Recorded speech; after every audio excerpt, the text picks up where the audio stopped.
యోగేష్ గారు, సో మీరు చెప్పండి. సో నెక్స్ట్ అంటే మీకు ఎలా ఏం నచ్చింది కథలో?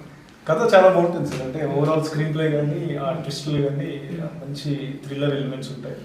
సో స్టోరీ అయితే స్టార్టింగ్ నుంచి ఫస్ట్ ఆఫ్ అంతా మంచి ఫన్గా కామెడీగా వెళ్ళిపోతుంది.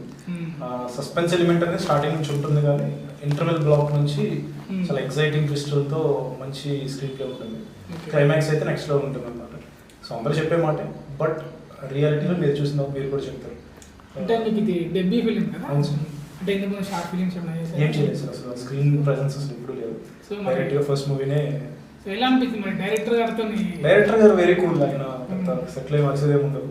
ముందే ఆయనకు క్లారిటీ ఉంటుంది, ఇది ఇలా కావాలి అని.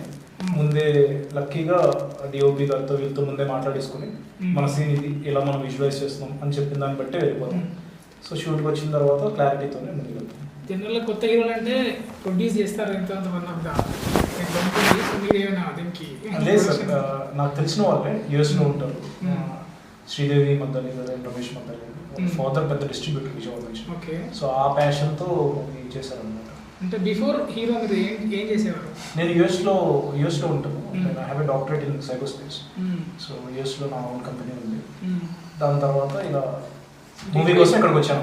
అంటే ప్యాషనా ఎట్లా అనుకోకుండా జరిగిందా? Accidental actor. ప్యాషన్ ఉంది కానీ ఇక్కడికి వచ్చినంత ఇంకా పెరిగింది. But I mean accidental actor. ఏదో ప్లాన్ చేసుకుని రావాలి అని ఎప్పుడు అనుకోలేదు. ఆలోచన లేదు అసలు ఏ రోజు లేదు. ఏ రోజు కూడా నన్ను నేను స్క్రీన్ మీద చూసుకుంటానన్న ఆలోచన కూడా ఎప్పుడు లేదు. నాట్ ఈవెన్ అంటే లాస్ట్ ఇయర్ కాకుండా దాని బిఫోర్ లాస్ట్ ఇయర్ వరకు అయితే లేదు. ఇంకా లాస్ట్ ఇయరే స్టార్ట్ చేసాం వర్క్ అంతా. లాస్ట్ ఇయర్ అయిపోయింది. ఈ ఇయర్కి రిలీజ్ దగ్గరికి వచ్చాం. సాహితీ గారు పొలిమేర తర్వాత మళ్ళీ నెక్స్ట్ ప్రాజెక్ట్ ఏది? సాహితీ అని మంచి పేరు పెట్టుకున్నా తెలుగు పేరు. అంటే సింగింగ్ రైటింగ్ ఏమన్నా అప్పుడప్పుడు అంటే ఇన్స్టాగ్రామ్ స్టోరీస్ బయటకు వస్తా ఉంటా. ఈ మూవీలో మీతో సన్నీ లియోన్ కాంబినేషన్ ఉందా? కాంబినేషన్ అయితే లేదు, బట్ అంటే ఎందుకు లేదు, పాటలో సాంగ్ కలిసి డాన్స్ అయితే కలిసి. సో ఎలా ఉండేది మీ ఇద్దరి మధ్య కన్వర్జేషన్ కానీ? ఎలా కన్వర్సేషన్ ఏం చేయలేదండి. డాన్స్ అంటే వచ్చారు, స్టెప్స్ అక్కడ నేర్చుకున్నాం, వేసారు, వెళ్ళిపోయి. కన్వర్సేషన్ అంత టైం లేదు యాక్చువల్లీ. డైరెక్టర్ సార్ ఫాస్ట్ తీస్తారు, డాన్స్ మాస్టర్ కూడా ఫాస్ట్ చేస్తారు అనమాట. సో అంత టైం దొరకలేదు కన్వర్సేషన్ పెట్టేంత టైం. Full length important